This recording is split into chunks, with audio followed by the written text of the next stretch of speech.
Okay, let's unpack this. What if you could step behind the curtain of our everyday experience and see not just the surface reality, but the ultimate truth of who is really in charge? Imagine being granted like a privileged view of the universe's command center, far above the noise, the chaos, and, well, the confusion of the world we navigate daily. That's a powerful image. That's the invitation extended in the incredible vision we're diving into today. We are indeed pulling back the veil on a profoundly significant section of Scripture revelation, specifically chapters 4 and 5. Right.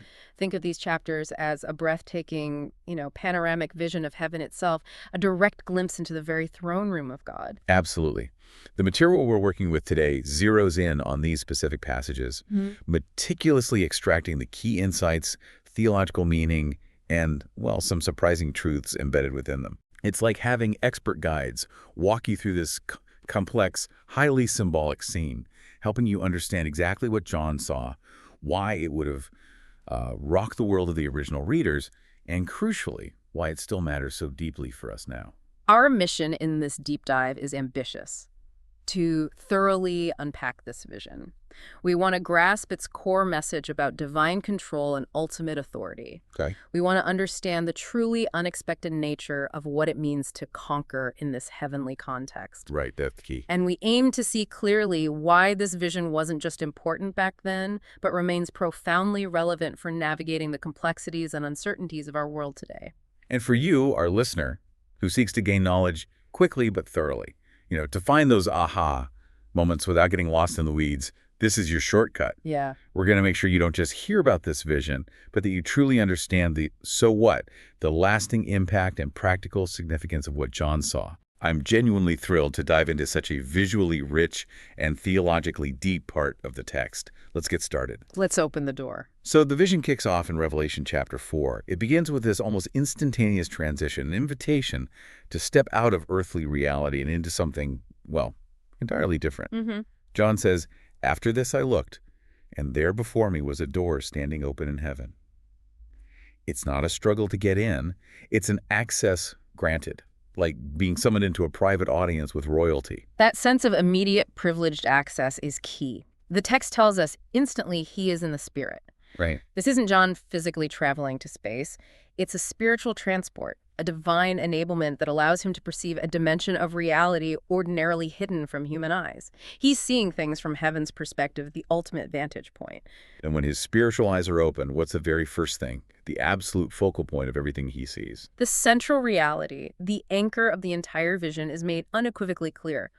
A throne stands at the center. Yes, this isn't just a piece of furniture. It's the symbol of ultimate authority, sovereignty, and control.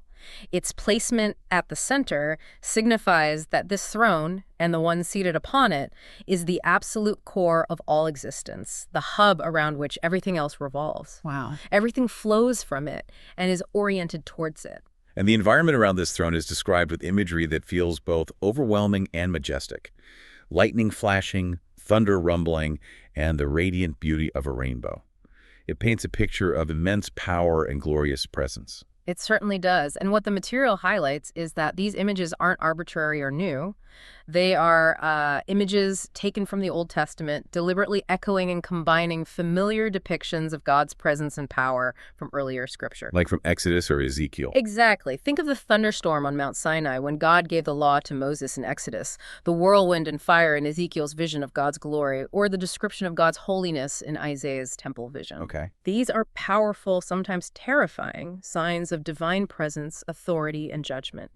Combining them here in the throne room reinforces that this is the dwelling place of the Almighty God, a place of awe-inspiring power and holiness. Okay, so you have the ultimate throne at the center, surrounded by this environment of raw, divine power and glory. Who are the beings present in this scene? Around the throne, John sees several groups. First, 24 elders. 24 elders. What do they represent? Well, the interpretation suggested by the material is that these figures are likely representing the 12 tribes of Israel and the 12 apostles. Ah, okay, so bridging the Old and New Testaments. Precisely. If this interpretation is right, it's incredibly significant, as it symbolizes the fullness of God's people, both from the Old and New Testaments, gathered and present in heaven's command center. So redeemed humanity is right there. Yes. It signifies that redeemed humanity is not just an afterthought in God's plan, but is brought into his very presence, participating in the scene around the throne. They are given positions of honor, seated on thrones, suggesting co-regency or participation in God's rule, albeit derivative of his ultimate authority. And then there are the four living creatures. They sound, well, unlike anything found on Earth. They really do. They are depicted with features resembling a lion, an ox, a human, and an eagle. The material explains that these creatures represent creation itself. All of creation. All of creation. And their appearance is described with a striking detail. They are full of eyes in front and behind. Full of eyes, what does that signify? This detail, being full of eyes, is often interpreted as signifying constant awareness, perpetual vigilance, and an all-encompassing knowledge or insight, reflecting their closeness to the all-seeing God. Wow. They are connected to the throne and constantly aware of its reality and significance. So you have creation and redeemed humanity, represented by these distinct groups, all positioned around the central throne. It paints a picture of the entire cosmos, in a sense, oriented towards and orbiting this single point of ultimate authority. Exactly. It really emphasizes that cosmic allegiance you mentioned. Everything acknowledges and is subject to the one on the throne. Yes, the spatial arrangement in the vision is profoundly theological. Everything and everyone is positioned around the throne, demonstrating their subservience and devotion to the one who occupies it. Right. And their primary activity reinforces this. It's a scene of constant, continuous worship. That continuous worship seems to be the perpetual rhythm of this heavenly realm. And the core declaration of the four living creatures is repeated day and night. Holy, holy, holy is the Lord God Almighty, who was and is to come. Repeating holy 3 times the Trisagion, it's the highest possible declaration of God's absolute purity, set-apartness, and divine perfection. The highest praise. It emphasizes his transcendence and otherness. As the material highlights, this is unending praise emphasizing God's radical holiness, his absolute power as Almighty, the ruler of all things, and his eternal self-existent nature, who was and is to come. Past, present, future. He is the beginning, the present reality, and the future. He is the source, sustainer, and goal of all reality. This is a declaration that encompasses his entire being and operation. And the elders join in this worship, adding their own powerful symbolic action. The material notes, every crown is cast down before the throne. That's a truly humbling visual image. It speaks volumes, doesn't it? Think about what those crowns represent: earthly power, accomplishments, status, authority, maybe even heavenly rewards received. All of it. Casting them down before the throne signifies the complete and utter surrender of all perceived importance, achievement, and authority to God's ultimate and supreme reign. Total surrender. It's the recognition that whatever status or position they hold is derived from and ultimately belongs to the one on the throne. It is the ultimate act of humility and submission, acknowledging that all glory and honor are due to God alone. So pulling all of this detail together, Revelation 4 isn't just a beautiful description of heaven. It's making a foundational statement about reality itself. Precisely.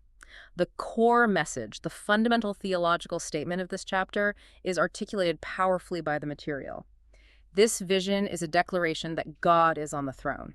Simple, but profound. It anchors the entire reality of existence in the sovereign control and absolute authority of God. And the context for this vision is absolutely crucial to understanding its impact, isn't it?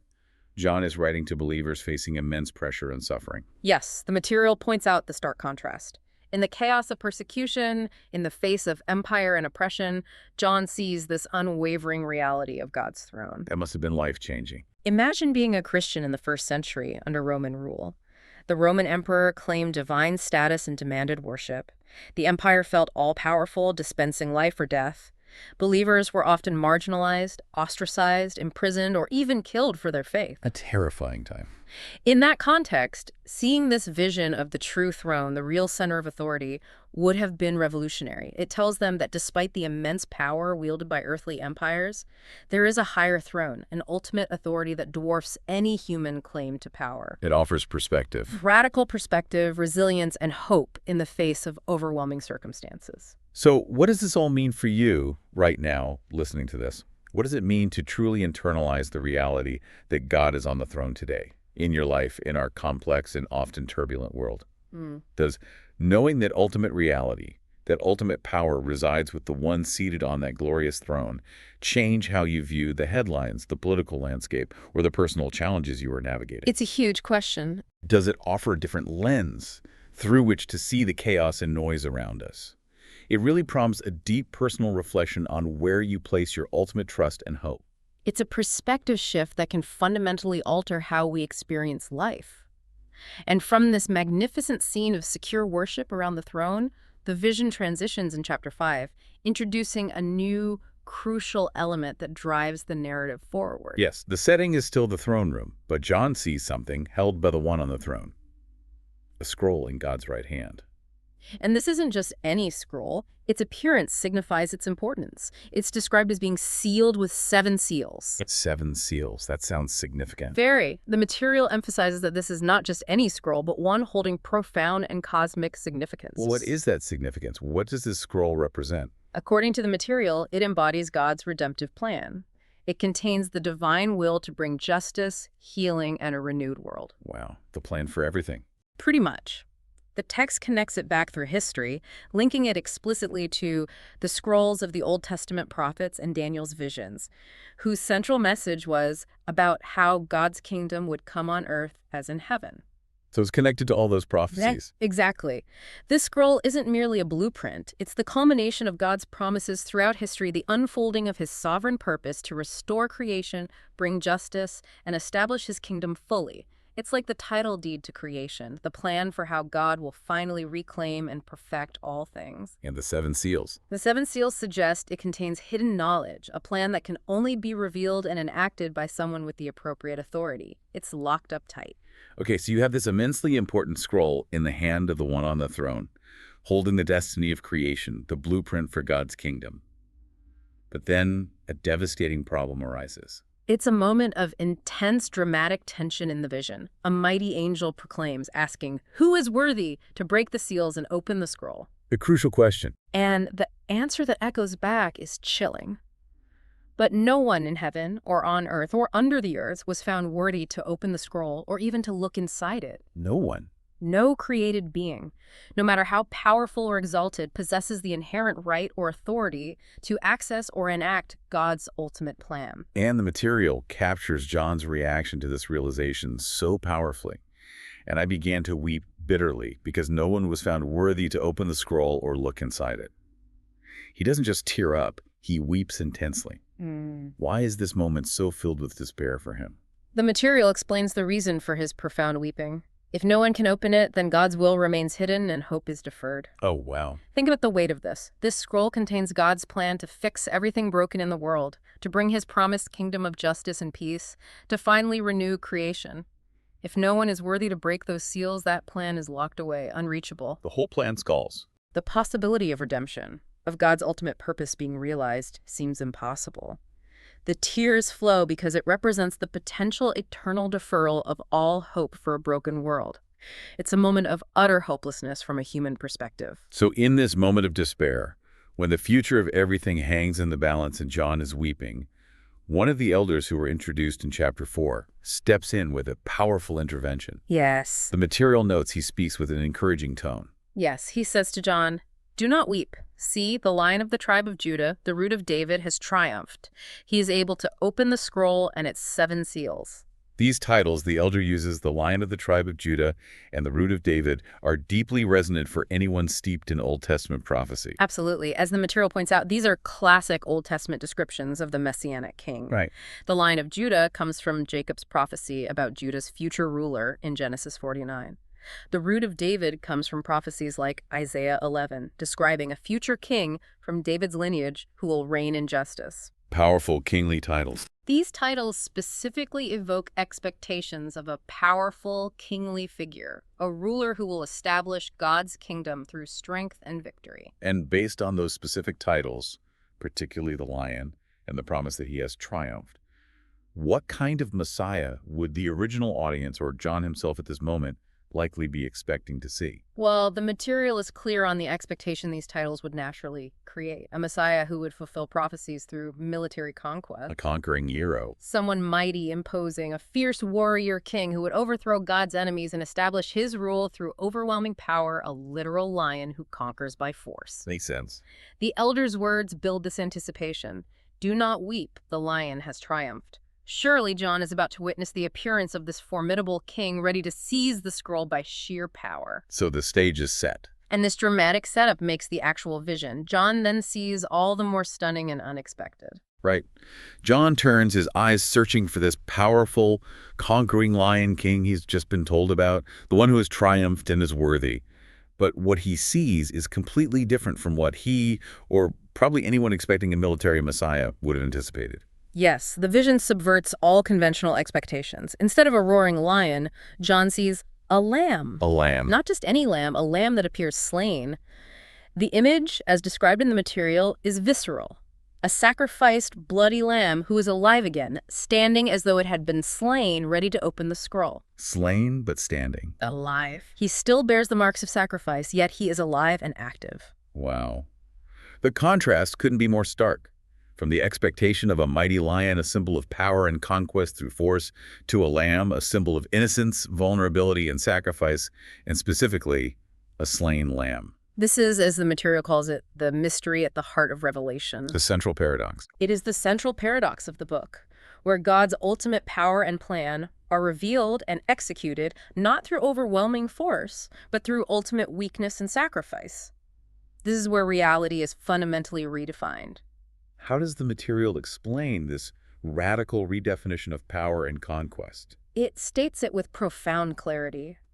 Power is redefined. Victory comes through sacrifice. Sacrifice equals victory. This lamb, who is identified as Jesus, is found worthy to open the scroll and enact God's redemptive plan, not because he destroyed his enemies, but because he died for them. Died for them, not destroyed them. This is the crucial, earth-shattering insight.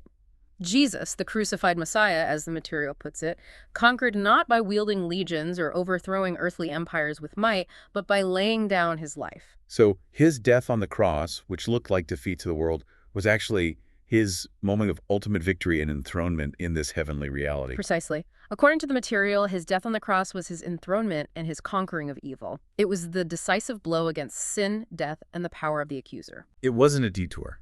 The cross wasn't a tragic interruption of God's plan. It was the unfolding of the plan, the means by which the lion triumphed by becoming the slain lamb. Wow. This is one of the most central and crucial points drawn from the sources that true conquering in God's economy happens through self-giving sacrifice, through suffering love. That is so fundamentally counterintuitive to human notions of power. Every empire in history has understood conquering as dominating, asserting will through force, crushing opposition. Right. This vision presents conquering as submitting to suffering, absorbing evil, and transforming reality through sacrificial love. It forces you to grapple with that question the material poses. Do you believe that power achieved through sacrifice is truly greater than power achieved through force? It's a deep challenge. It challenges the very foundations of how we measure strength and success in the world. It absolutely flips the script on our earthly understanding of power dynamics. And because this lamb, slain yet standing, was found uniquely worthy through this unparalleled act of sacrifice, the vision moves to its climax in this section. Okay. The material describes the lamb approaching the throne and taking the scroll from the hand of the one seated there. What does that action signify? What does it mean for the lamb to take possession of that sealed scroll? The material explains that this act is a symbol of his divine authority to guide history to its conclusion. He's in charge of history now. The lamb, who triumphed through being slain, is now uniquely qualified and entrusted with the execution of God's redemptive plan. He is the one who will break the seals, revealing and enacting the steps that lead to the renewal of all things. History is not random. It is being guided and directed by the crucified and resurrected Lamb. And once the Lamb is found worthy and takes the scroll, the response in heaven is overwhelming. The material describes the heavenly beings erupting in a new song of worship, a powerful, unified declaration. It's a scene of immense celebration and adoration. The central declaration of this new song is directed squarely at the Lamb. Worthy is the Lamb who was slain to receive power and wealth and wisdom and strength and honor and glory and praise. All of that because he was slain. Exactly. The material emphasizes that the reason why the Lamb is worthy of all these things, power, wealth, wisdom, strength, honor, glory, praise, is precisely because he was slain. His sacrifice is the basis of his cosmic authority and worthiness. And it's not just worship of the Lamb. The material highlights that it's joint worship. This is a profoundly significant theological statement drawn from the material. The vision shows the slain lamb then begins to open the scroll, demonstrating his active role in enacting the plan. It's active. And the vision concludes this section with the lamb alongside the one on the throne, and together they are worshipped as the one true creator and redeemer. Worship together. This places the lamb, Jesus, in a unique position of divine equality with the one on the throne. He is worshipped not only as the Redeemer, the one who purchased humanity through sacrifice, but also alongside the Creator, the one who brought everything into existence. Creator and Redeemer. It underscores his divine nature and his central role in both creation and redemption. And the material includes a specific detail from Revelation 5.9 that broadens the scope of this redemptive work. Yes, the material brings in that verse to highlight the universal impact of the Lamb's sacrifice. The Lamb purchased for God persons from every tribe and language and people and nation with his blood. Every group included. This detail is vital. It shows that the redemptive work of the Lamb wasn't limited to one ethnic group or nation. His sacrifice was for humanity universally, drawing together a people for God from every corner of the globe, transcending all earthly divisions. The kingdom being brought about through the scroll is a global, multi-ethnic family. So the Lamb, having been revealed as the worthy one who conquered through sacrifice, receives the scroll and is worshipped alongside God.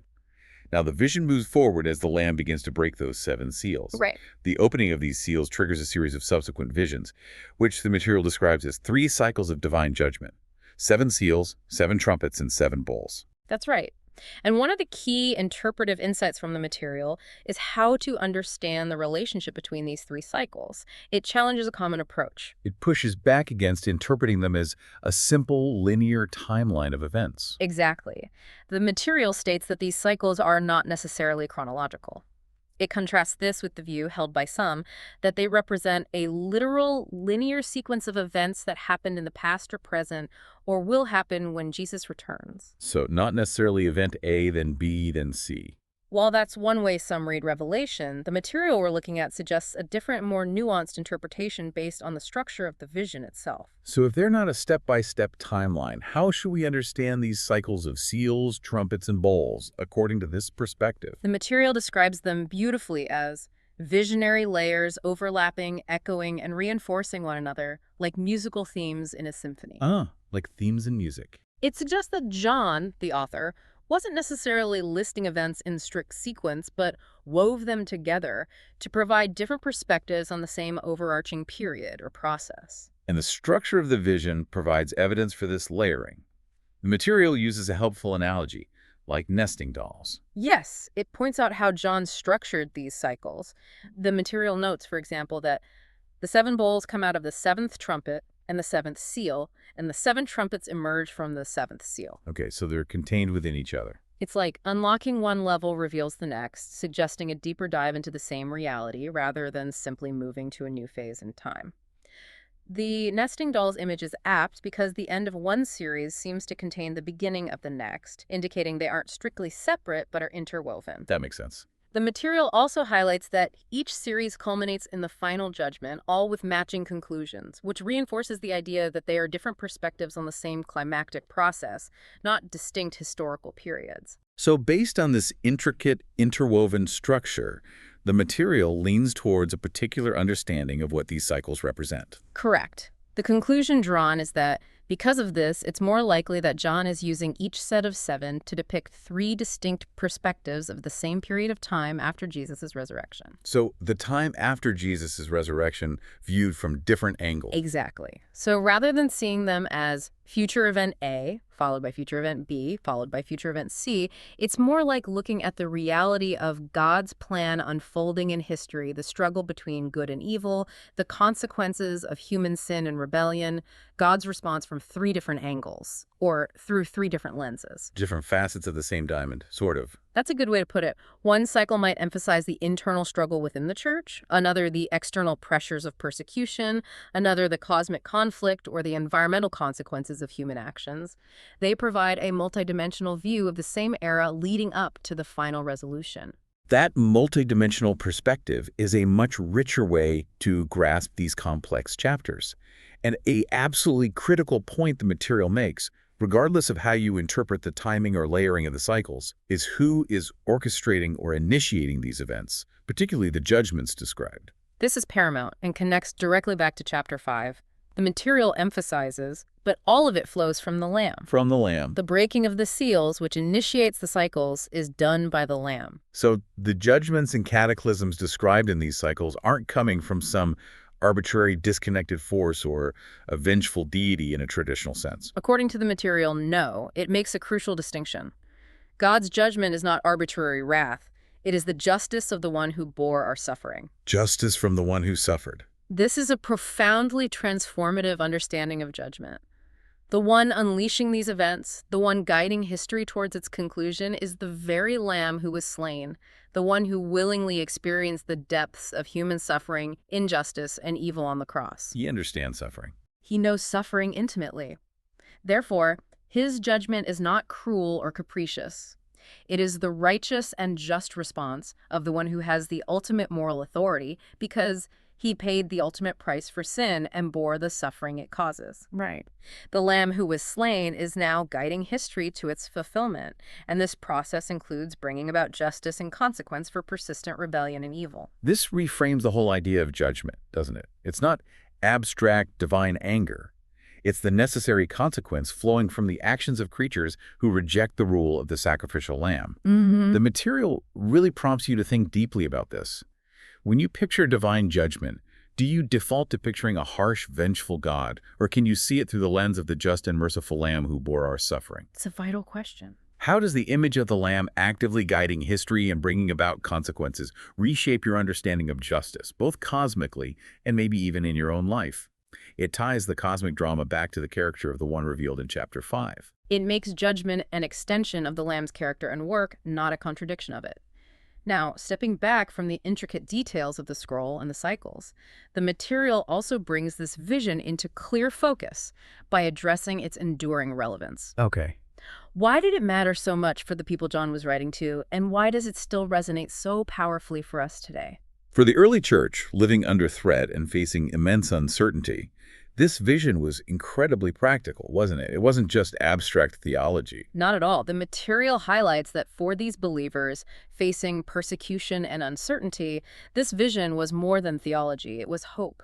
It was a lifeline in desperate times. A lifeline. They were a vulnerable minority in a hostile world. How did this vision provide that concrete hope in their situation? It provided fundamental truth that directly countered their lived experience of oppression. It reminded them that despite Rome's power, the throne in heaven was occupied. The real power was elsewhere. Exactly. The emperor in Rome might sit on an earthly throne and demand worship, but this vision showed the true throne, the ultimate power center, was occupied by God. This diminished the emperor's claims and empowered believers to resist idolatry and fear. And the suffering. And it reminded them that, despite suffering, the Lamb was in control. Their pain, their losses, their uncertainty weren't signs of abandonment or defeat. The one who conquered through suffering was actively guiding history. So their suffering wasn't pointless. This perspective would have instilled incredible resilience, courage, and faithfulness even unto death.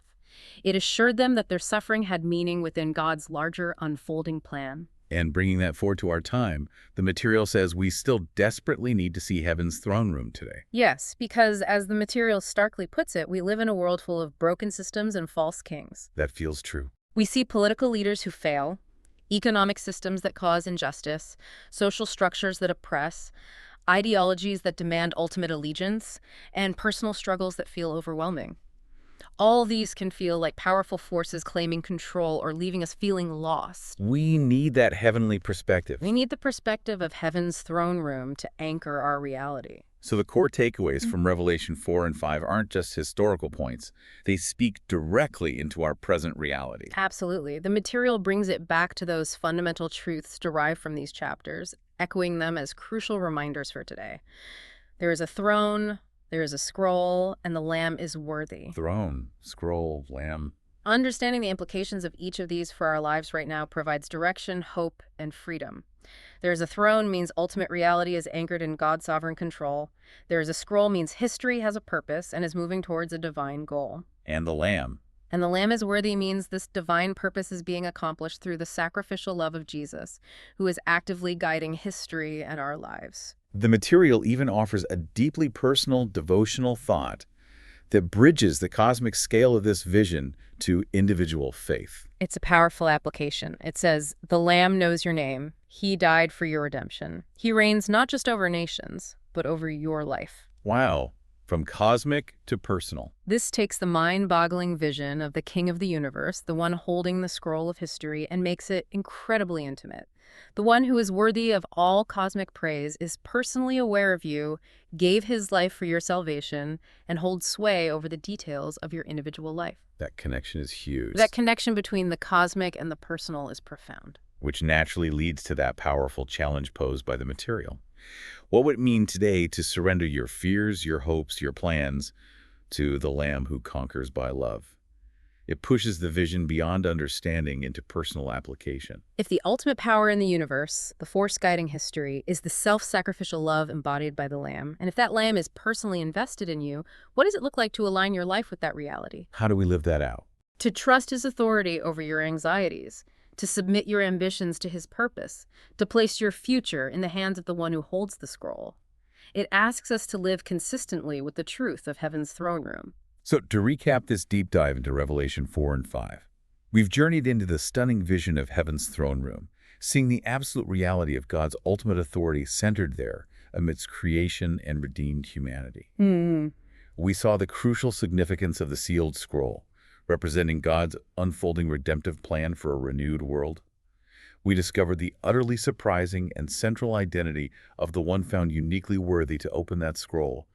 Not the conquering lion in the expected sense of brute force, but the slain yet living Lamb, who conquers evil and death through his willing sacrifice. The central image. And we've explored how this vision of the Lamb receiving the scroll and guiding history, even through cycles of judgment that flow from his just character, provides profound hope, resilience, and perspective for believers facing chaos, persecution, and uncertainty, both in the first century and for us today. It is a vision that stands against all earthly claims to ultimate power, redefining what true authority and conquest look like, and placing a crucified and resurrected Lamb at the very center of God's cosmic plan and at the center of individual lives. And as we wrap up this deep dive, here's a final thought for you to ponder, drawn directly from the powerful contrast and challenge embedded in this vision. Considering that the Lamb's worthiness and authority come from his sacrifice, and that he conquers not by destroying enemies but by dying for them, how does that truth challenge or inform how you are called to live and conquer, how you navigate conflict, face injustice, or pursue your own goals in the world today? What does it mean to participate in the Lamb's way of overcoming? Let that image resonate. The ultimate power resides not in brute force, but in sacrificial love, and it's wielded by the one who knows your name. Thank you for joining us on this journey into Revelation 4 and 5. The material we explored today truly lifted the veil on a reality we often forget. May you see the throne, recognize the authority of the Lamb, and find hope in knowing who is truly in control of history and your life. Until next time.